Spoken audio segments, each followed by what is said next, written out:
എല്ലാവർക്കും വിനീത നമസ്കാരം. ശ്രീമദ് ഭാഗവതം ദശമസ്കന്ധം അധ്യായം 22 ശ്ലോകം 5, 6, 7, 8, 9, 10, 11, 12 8 ശ്ലോകങ്ങൾ ഇന്ന് നമുക്ക് നോക്കാം. അപ്പൊ ശ്രീകൃഷ്ണൻ ഞങ്ങളുടെ ഭർത്താവായിട്ട് വരണേ എന്നുള്ള സങ്കല്പത്തോടെ ഗോപകുമാരിമാര് ഒരു മാസം വ്രതം എടുത്ത് ഭജിച്ചു എന്നാണ്. ഭദ്രകാളിയാണ് ഭജിച്ചത് എന്ന് പറയണം.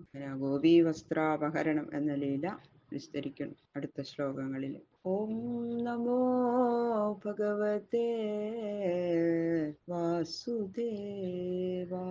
കോമളം കൂജയൻ വേണു ശ്യാമളോയം കുമാരക. വേദവേദ്യം പരം ബ്രഹ്മ ഭാസതാം പുരതോ മമ. ഓം നമോ ഭഗവതേ വാസുദേവായ. ശ്ലോകം 5.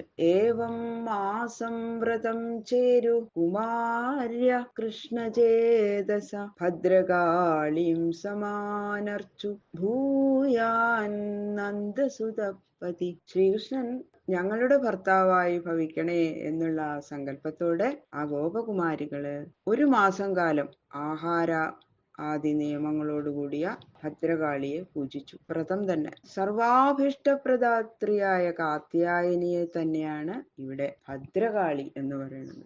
ഉഷസ്യുദ്ധായ ഗോപൈസ്വൈ അന്യോന്യാബദ്ധഭാഗവ. കൃഷ്ണമുച്ചേദ്യ ഗുരുയാന്ത്യ കാളിന്ത്യാം സ്നാതുമന്വകം.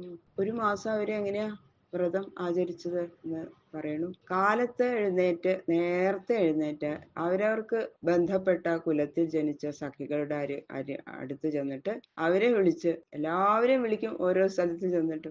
അങ്ങനെ എല്ലാവരെയും കൂടി ഒന്നിച്ച് കൈകോർത്ത് പിടിച്ചുകൊണ്ടാണ് കാളിന്തി നദിയിൽ അവർ കുളിക്കാൻ പോണത്. അപ്പോൾ പോകുന്ന സമയത്ത് അവര് ശ്രീകൃഷ്ണനെ കുറിച്ചുള്ള ആ അനുരാഗത്തെ സൂചിപ്പിക്കുന്ന പാട്ടുകൾ ഇങ്ങനെ പാടിക്കൊണ്ട് അത്ര പോകും. എല്ലാവരും കൂടി ഒന്നിച്ച് ഉറക്ക പാടിക്കൊണ്ടാണ് അവര് കുളിക്കാൻ പോണത്. നദ്യാം കഥാചിദാഗത്യ തീരെ നിക്ഷിപ്യ പൂർവവത് വാസാംസി കൃഷ്ണം ഗായന്ത്യോ വിജഹ്രു സലിലേ മുദാ. ഒരു ദിവസം അത് സാധാരണ സമ്പ്രദായം പോലെ ആ കുമാരിമാരെല്ലാവരും ഒരുമിച്ച് ചേർന്ന് നദിയിൽ ചെന്ന് കുളിക്കാൻ ഭാവിക്കുമ്പോൾ അവരുടെ വസ്ത്രങ്ങളെല്ലാം അഴിച്ച് കരയിൽ വെച്ചു. ശ്രീകൃഷ്ണനെ കുറിച്ച് ഇങ്ങനെ പാടിക്കൊണ്ട് വളരെ സന്തോഷത്തോടു കൂടിയിട്ട് ജലത്തിൽ ക്രീഡിക്കുകയാണ്. അപ്പോഴേക്കും വ്രതം കഴിയാറായി, ഒരു മാസം കഴിയാറായി. അപ്പൊ ഭഗവാൻ വിചാരിച്ചു, ഇവരുടെ വ്രതം കഴിയാറായി, ഇനി അവർക്ക് വരം കൊടുക്കേണ്ട സമയമായി എന്ന് വിചാരിച്ചിട്ട് ഇതാ ഭഗവാൻ കൂട്ടുകാരോട് കൂടിയിട്ട് പോണു കാളിന്തി തീരത്തിലേക്ക്.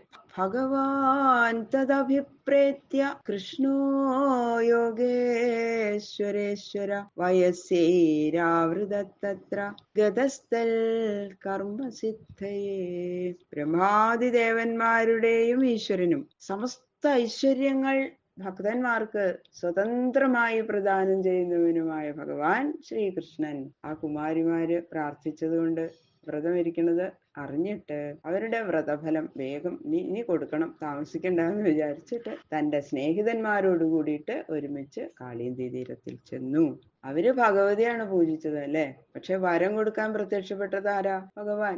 അതുകൊണ്ട് നമുക്ക് മനസ്സിലാക്കാൻ പറ്റുമല്ലേ, അർച്ചിഷ്യന്തി മനുഷ്യാസ്ത്വാം സർവകാമവരേശ്വരിം. സർവാഭീഷ്ടങ്ങൾ നൽകുന്ന നിന്നെ ജനങ്ങൾ ഓരോരോ നാമധേയങ്ങൾ കൊണ്ട് പൂജിക്കും എന്ന് ഭഗവാൻ ഭഗവതിക്ക് കൊടുത്ത വരം കൊടുത്തിട്ടുണ്ടല്ലോ ആ ജനിച്ച സമയത്ത് അല്ലെ, സ്വയമേവ നിറവേറ്റിയിരിക്കുകയാണ് ഭഗവാൻ. അപ്പൊ ഈശ്വരീ പൂജ കൊണ്ട് തന്നെ ഈശ്വരൻ പ്രസാദിക്കുമെന്നും ശക്തിയും ശക്തനും ഒന്ന് തന്നെയാണ്, അവര് തമ്മിൽ വേറെ വ്യത്യാസമില്ല, ഒരു കാലത്തും ഒരു വേർപാട് സംഭവിക്കണില്ല എന്നതാ ഭഗവത് പ്രസാദത്തിന് ആഗ്രഹിക്കുന്നവര് ഭഗവതീ സേവ ചെയ്യേണ്ടതാണെന്നുള്ള ആ ഉപാസനാ രഹസ്യം ഭഗവാൻ വ്യാസ മഹർഷി ഇവിടെ നമുക്കെല്ലാവർക്കും മനസ്സിലാക്കി തരികയാണ്. അപ്പം നമ്മളെ ഭക്തന്മാരെല്ലാവരും അത് മനസ്സിലാക്കേണ്ടതാണ്, ശ്രദ്ധിച്ചു മനസ്സിലാക്കേണ്ടതാണ്. ധ്രുവനും കൂടി ഇത്ര വേഗത്തില് ഒരു മാസത്തിനുള്ളില് ഭഗവാൻ പ്രത്യക്ഷനായിട്ടില്ല അല്ലെ. അപ്പൊ ഗോപകുമാരികളുടെ ആ ഭക്തി അത്രയും അചഞ്ചലമായ ഭക്തി, അവരുടെ ആ പ്രേമഭക്തി അത്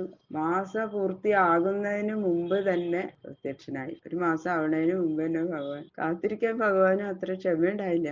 വേഗം പ്രത്യക്ഷപ്പെട്ട് അവർക്ക് വരം കൊടുക്കുന്നു. അപ്പൊ എന്താ എന്റെ മനസ്സിലാക്കേണ്ടത്, ഭക്തിക്ക് തപസ്സിനേക്കാളും പ്രാധാന്യമുണ്ട് എന്ന് നമുക്ക് ഇതിൽ നിന്നൊക്കെ മനസ്സിലാക്കാൻ പറ്റും അല്ലെ. താസാം വാസാംസ്യുപാദായ നീപമാരുഹ്യ സത്വര ഹസദ്ഭിപ്രഹസൻ ബാലൈ പരിഹാസം ഉവാചഃ.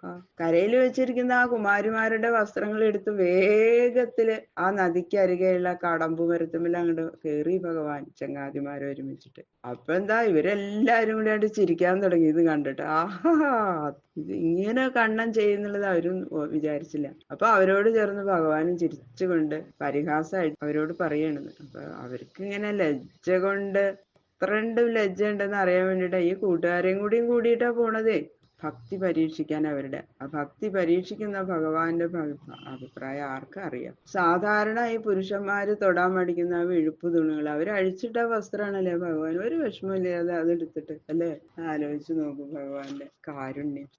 അത്രാഗത്യാബലാ കാമം സ്വം സ്വം വാസപ്രഗൃഹ്യതാം സത്യം ബ്രുവാണിനോ നർമ്മ യത്യൂയം വ്രതകർഷിതാ. ഭഗവാൻ ആ കുമാരിമാരോട് പറഞ്ഞ പരിഹാസവാക്യം എന്താണ് വിവരിക്കുകയാണ് ഈ ശ്ലോകത്തില്. അല്ലയോ കുമാരികളെ, നിങ്ങൾ ഇവിടെ വന്ന് അവരവരുടെ വസ്ത്രം ഇഷ്ടം പോലെ വാങ്ങിക്കൊണ്ടു പോയിക്കോളൂ. ഞാൻ പറയുന്നത് സത്യമാണ്, നേരം പോക്കല്ല. വ്രതം ഇരുന്ന് വളരെ ക്ലേശിച്ചിരിക്കുന്ന നിങ്ങളോട് നേരം പോക്ക് പറയണത് പാവല്ലേ, കഷ്ടല്ലേ? ഇവിടെ വന്ന് വാങ്ങിക്കൊള്ളി. തമാശ പറയല്ല കേട്ടോ ഞാൻ. ഇതങ്ങോട്ട് കേട്ടില്ലേ. പിന്നെ പറയണു ഭഗവാൻ, നമയോദിതപൂർവം വാ അനൃതം തതിമേ വിദു ഏകൈകശ പ്രതീച്ഛധ്വം സഹൈവോദ സുമധ്യമാ. അല്ലയോ സുന്ദരികളെ, ഞാൻ ഇതിനു മുമ്പ് ഒരിക്കലും നുണ പറഞ്ഞിട്ടില്ല, ഞാൻ കളവ് പറഞ്ഞിട്ടില്ല. അല്ലെങ്കിൽ ഇവരോട് ചോദിച്ചു നോക്കൂ, ഈ ഗോപന്മാര് സാക്ഷികളാണ് പറയാ. കളവ് പറയാത്ത ഒരാളെ അല്ലെ. നിങ്ങള് ഓരോരുത്തരായിട്ടോ എല്ലാവരും ഒരുമിച്ചോ വന്ന് നിങ്ങളുടെ വസ്ത്രങ്ങൾ വാങ്ങിക്കൊണ്ടു പോയിക്കോളൂ. ഓരോരുത്തരായിട്ടോ ഒന്നിച്ചോ വരണം എന്നൊന്നും ഞാൻ നിർബന്ധിക്കണമൊന്നുമില്ല കേട്ടോ. നിങ്ങളുടെ ഇഷ്ടം പോലെ, അതൊക്കെ നിങ്ങളുടെ ഇഷ്ടം. എന്തായാലും ഇവിടെ വന്ന് വസ്ത്രം മേടിക്കണം എന്ന് പറഞ്ഞു ഭഗവാനാകും. തസ്യ തൽ ക്ഷേളിതം ദൃഷ്ട്വാ ഗോപ്യ പ്രേമ പരിപ്ലുതാഃ വ്രീഡിതാ പ്രേക്ഷ്യ ജാന്യോന്യം ജാതാകാസ നമേയു. ഇങ്ങനെ വസ്ത്രങ്ങളെ അപഹരിച്ചിട്ട് പരിഹാസം കളി തമാശയൊക്കെ പറഞ്ഞ് അതൊക്കെ ഇങ്ങനെ കേട്ടപ്പോഴേ ഗോപികള് ആ പ്രേമത്തിൽ അങ്ങനെ മുങ്ങി. ഭഗവാന്റെ ആ കളിവാക്യങ്ങളൊക്കെ കേട്ടപ്പോ അവർക്ക് ഇങ്ങനെ എന്താ ചെയ്യണ്ടെന്ന് വരും. ഭഗവാനോട് സ്നേഹമുണ്ട്, ഇഷ്ടമുണ്ട്, എന്നാ പിന്നെ ലജ്ജയും. അപ്പോഴേക്കും കേറി വരുമ്പോഴുള്ള വല്ലാത്തൊരു ലജ്ജ. അത് കൂട്ടുകാരുണ്ട്, കണ്ണൻ മാത്രല്ലല്ലോ. ഇത്രയില്ലാതെ എങ്ങനെയാ കേറി വരിക? തമ്മിൽ അവരിങ്ങനെ മുഖത്തോട് മുഖം നോക്കി അവര് കുറച്ച് മുട്ടിന് വെള്ളത്തിൽ നിന്ന് കളിച്ചിരുന്ന വേഗം അവരെല്ലാവരും കഴുത്തിന് വെള്ളത്തിൽ നിന്ന് അവർക്ക് ലജ്ജ തോന്നിയിട്ട് അങ്ങനെ നിൽക്കാൻ തുടങ്ങി. അവര് കയറിയൊന്നുമില്ല. അത് കേട്ടിട്ടും വെറുതെ പറയാവൂന്നാണ് പിന്നെയും വിചാരിക്കണ അവര്. ആര് എന്ത് ആഗ്രഹിക്കുന്നുവോ അവർക്ക് അത് സാധിപ്പിച്ചു കൊടുക്കും ഭഗവാൻ. സന്തോഷല്ലേ ഇത്. ഭഗവാനെ ഇവര് അങ്ങനെ വിചാരിച്ചത് ഭർത്താവായിട്ട് വരണം എന്ന് പറഞ്ഞു കഴിഞ്ഞാൽ അത് അല്ലെ. അപ്പൊ രത്യർത്ഥം, രതി ഉദ്ദേശിച്ചിട്ട് തന്നെയാണ് അവര് സ്നേഹിച്ചത് അല്ലെ ഈ കുമാരിമാര്. അപ്പൊ ഭഗവാൻ അവർക്ക് ആ ഫലം തന്നെ നൽകാൻ ഒരുങ്ങി. ഇത് കണ്ടപ്പോ അവർക്ക് ഉള്ളില് നല്ല സന്തോഷം തോന്നി. നേരിട്ട് പ്രത്യക്ഷപ്പെട്ടില്ലേ, പക്ഷെ ലജ്ജയുണ്ട്. ആ മന്മഥന്റെയും അത് രണ്ടിന്റെയും നടുക്കായിട്ട് അവര് പെട്ടു. അവരെന്താ വേണ്ടതെന്ന് അറിഞ്ഞൂടായി.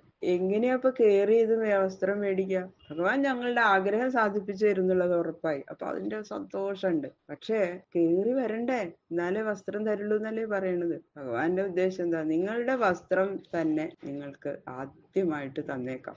ആരും ആർക്കും സ്വന്തമായ ഒന്നിനെയും കൊടുക്കണില്ല. ഇത് സ്വന്തമല്ലല്ലോ, നിങ്ങളുടെ വസ്ത്രല്ലേ എന്നാണ്. സ്വന്തമായിട്ട് ആർക്കും ഒന്നും ഇല്ലാനും അല്ലേ. അതായിരിക്കും ഭഗവാന്റെ ഉദ്ദേശം, അഭിപ്രായം. എന്തായാലും അവര് കേറി വസ്ത്രം മേടിച്ചു. ബാക്കിയുള്ള ശ്ലോകങ്ങള് നാളെ നോക്കാം.